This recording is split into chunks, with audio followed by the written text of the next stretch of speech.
Somewhere in America right now, there's a riding mower with 2,000 hours on its meter, still cutting clean.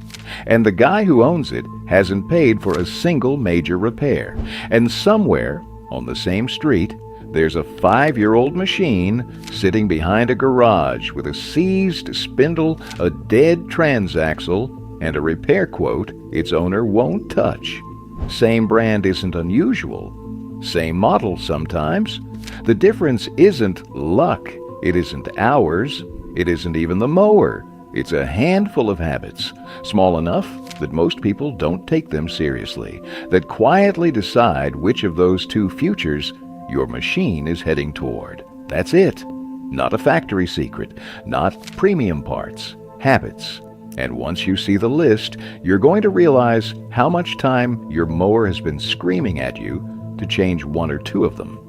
So today, I'm walking you through the proven habits that carry these machines past the 2,000-hour mark, the ones every long-term owner and every honest mechanic will point to, with the exact reason each one works. So you're not just following advice, you're understanding what's actually happening under that hood. Stick with me to the end, because the last habit on this list is the one almost every homeowner is skipping right now. And it's the single quiet difference between a mower you maintain and a mower you replace. First up, the maintenance habit that quietly kills more mower engines than almost anything else: engine oil and air filter care. Your engine burns oil whether you notice it or not. Briggs & Stratton says an air-cooled engine uses up roughly an ounce of oil per cylinder for every hour it runs. That's normal. What's not normal is never looking. Let that level slide too low, or let the same oil grind away all season, packed with grit, and you're wearing the engine out from the inside while it still sounds perfectly fine. This is the habit the guy whose mower died at 300 hours almost always skipped, not because he was lazy, but because nothing warned him. Oil doesn't light up a dash. It just quietly turns to dark sludge, stops protecting the bearings in the cylinder wall, and one hot afternoon under load, something lets go. Here's the schedule straight from Briggs & Stratton. On a brand new engine, change the oil after the first 5 hours. That break-in oil is full of tiny metal shavings from parts wearing in, and dumping it early is one of the cheapest favors you'll ever do your engine. After that, change it every 50 hours or once a season, whichever comes first, sooner if you mow in heavy dust, heat, or on hills. One quick exception worth knowing. Some newer Briggs EXI engines are the just check and add type that aren't designed for oil changes at all, so read your manual before you go draining anything. Now here's a myth this fixes. You've probably heard. You should never tip a mower on its side. That's half true. Tip it the wrong way. Carburetor and air filter pointing down, and yeah, oil and fuel run straight into the filter and the cylinder, and now you've got a smoking, hard-starting mess. But tipping isn't the crime. Tipping wrong is. Briggs & Stratton's own instructions tell you to tilt the mower with the air filter or spark plug side pointed up. Do that, and the oil stays where it belongs. And while the hood's open, look at the air filter. A clogged filter chokes the engine, forces it to run rich, and washes fuel down past the rings into your fresh oil. Knock the dust out or swap it every season, more often if you're mowing something dusty. Oil and filter together run you maybe $15 in 10 minutes. That's the price of admission to the 2,000-hour club. The engine that gets it lasts. The one that doesn't is just running down a clock nobody's watching. Which brings up the second thing that quietly wrecks an engine, and it happens when the mower isn't even running. Habit number 2 is fuel shutoff and stabilizer use, the simple step that prevents stale winter fuel from turning your first spring mow into a sputtering, no-start nightmare. Gas doesn't age well. Briggs & Stratton says it can start going stale in as little as 30 days. As it breaks down, especially today's ethanol-blended pump gas, it turns to gum and varnish that clogs the tiny passages in your carburetor. That's the number one reason a mower that ran fine in October won't start in April. There are 2 cheap moves here, and the mower that clears 2,000 hours does both. First, stabilizer. Every single time you fill your gas can, add a fuel stabilizer to it. That's it. It keeps the fuel from breaking down for months instead of weeks. Briggs rates their own treatment to keep gas usable up to 2 years. And here's a detail most people miss. Skip the alcohol-based stabilizers. Toro's own manual specifically tells you not to use ethanol or methanol stabilizers because you'd be adding the exact stuff you're trying to fight. Grab a petroleum-based one. Second, the fuel shutoff valve. If your mower has one, not all do, but if yours does, closing it when you park for a while does something sneaky important. On a lot of mowers, the tank sits above the engine, and fuel just flows downhill into the carburetor. If the little needle valve in that carburetor gets worn, fuel keeps trickling in even with the engine off. It overflows the carburetor bowl and seeps down past the rings into your crankcase. Then in spring, you pull the dipstick, and your oil smells like a gas station and sits way over the full line. That's raw fuel diluting your oil, and diluted oil doesn't protect anything. Closing the valve blocks that path. Takes 2 seconds. Now, real talk on storage.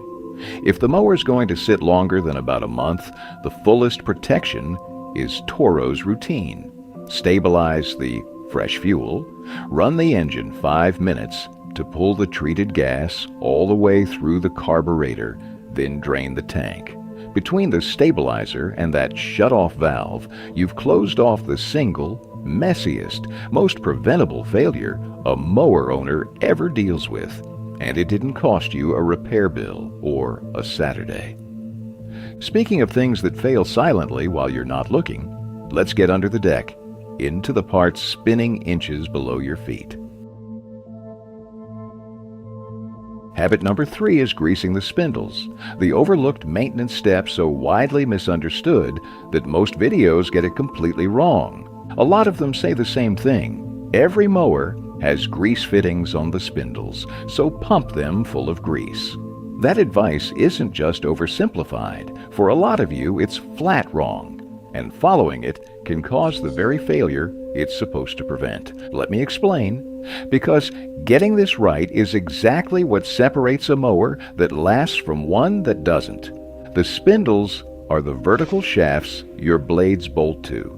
They spin thousands of revolutions per minute under real load.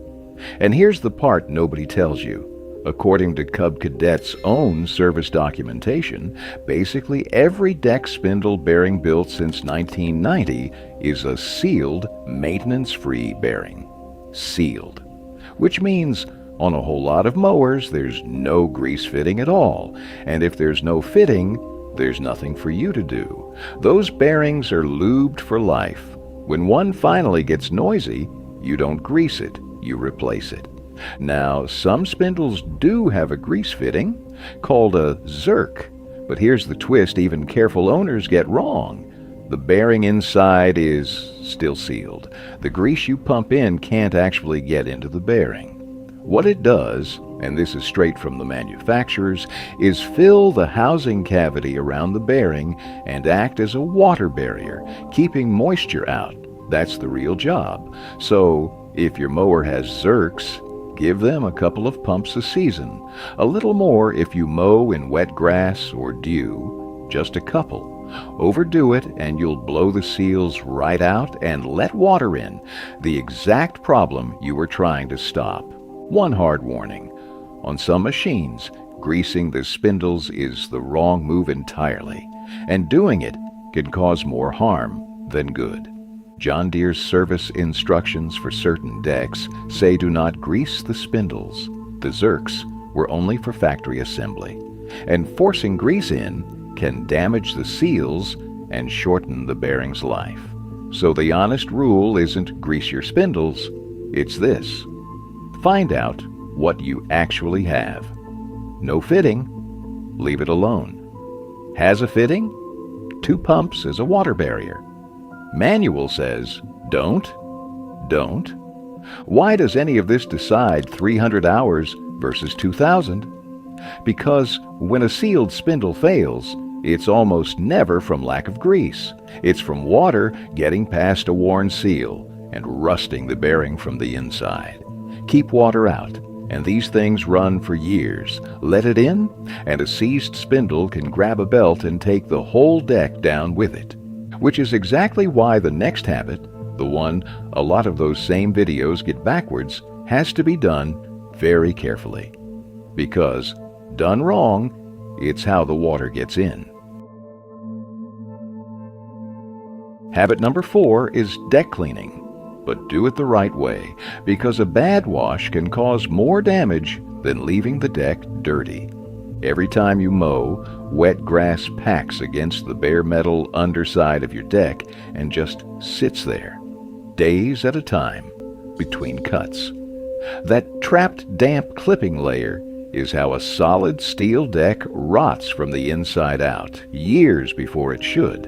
And a caked deck doesn't just rust. It chokes the airflow that carries clippings out and helps keep things cool, so your cut quality drops and you start seeing streaks and clumping. So yeah, cleaning under the deck matters.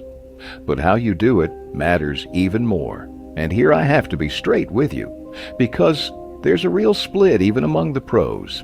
A lot of newer riding mowers have a washout port, a hose, fitting right on top of the deck. Many? Not all. So, check yours. If you've got one, here's the actual procedure straight from Toro. Park on a flat paved surface, shut it off, and hook your garden hose to the port. Lower the deck to its lowest cutting height. Then start the engine, engage the blade, and let it run 1 to 3 minutes. The spinning blade flings the water up and blasts the grass out from underneath. Shut the water off, and here's the step everybody skips. Run the blade another 2 to 5 minutes to dry the deck out. That drying step is the whole ball game. Because here's the honest downside a lot of videos won't admit. Plenty of experienced landscapers think wash ports are useless, that all you're really doing is packing wet grass into the deck and inviting rust. And they've got a point if you stop at the rinse. Remember those sealed spindles we just talked about? Cub Cadet's own documentation warns you not to spray water around them while they're warm, because it draws moisture right past the bearing seals. So if you blast water up in there and walk away, you can literally cause the spindle rust we just spent a whole section trying to prevent. So do it right, or don't do it at all. Rinse, then run it dry until nothing's dripping. And if you don't have a port, you don't need to drill one. Scraping the underside with a plastic scraper once the engine's cool does the same job without soaking your bearings. Some folks even hit the clean, dry metal with a little silicone spray so grass stops sticking. Now, I'll be honest about where this one ranks. A rusty deck costs you cut quality, and eventually a deck and decks aren't cheap. But it's usually not what stops your engine from reaching 2,000 hours. The last habit is different. This one is the single biggest repair bill on the whole list, and it's the one almost nobody even knows to check. Habit number 5 is hydrostatic transaxle fluid, the most overlooked maintenance task on a zero turn, and the one most likely to save you from a repair bill that feels like buying a new mower. Your mower doesn't have a normal transmission. It has one or two sealed hydrostatic transaxles, the units that let each rear wheel drive independently, which is what gives a zero turn its tight turning. Inside is hydraulic fluid that does everything. It lubricates the gears, transfers the power, and carries away heat. And heat is the killer here. When that fluid overheats or breaks down with age, the transaxle wears out from the inside. On the popular Tough Torque K46, the unit under a huge number of lawn tractors, the manufacturer flat out says overheating is the main thing that kills them, and it happens fastest on steep hills, heavy loads, or a deck that's bigger than the unit was ever meant to push. Now here's where I have to correct something. You'll hear constantly, just check your hydro fluid. For a big chunk of you, you can't, and you're not supposed to. Whether you can service it comes down entirely to which unit you have. So let me make this simple. If you've got an entry-level unit, a Hydro Gear EZT, or that Tough Torque K46, it's factory sealed. Hydro Gear's manual literally calls the EZT sealed and says it doesn't require oil maintenance. Tough Torque says the same about the K46. Changing the fluid typically isn't recommended. There's often no dipstick and no easy port. So for these, checking the fluid isn't your job. Knowing your machine has one and not cooking it is. Don't run it flat out up steep hills. Don't overload it. That's how you protect a sealed unit. But if you step up to a commercial grade drive, a Hydro Gear Z T 2800, 3000, 100, 3400 or higher, now it's a different story. Those are genuinely serviceable. Hydro Gear even sells the oil service kits for them by part number. On these, changing that fluid on schedule is exactly what buys you thousands of trouble-free hours. And even that sealed K46, Tough Torque will quietly tell you that if you insist, you can change it, first at 50 hours, then every 250, with a 5-weight 50 synthetic. Plenty of owners who did exactly that turned a groaning transaxle back into a smooth one. Here's the money part, and I'm going to be honest, instead of throwing out a scary number I can't back up, a fluid service, where it's even possible, is cheap. A bottle of the right oil and a little of your time. A failed transaxle is not. On a residential machine, a replacement unit installed commonly runs somewhere in the $700 to $1,200 range, and on a big commercial zero turn, it climbs from there. Either way, it's the difference between a cheap habit and a bill that makes people walk away from the whole mower.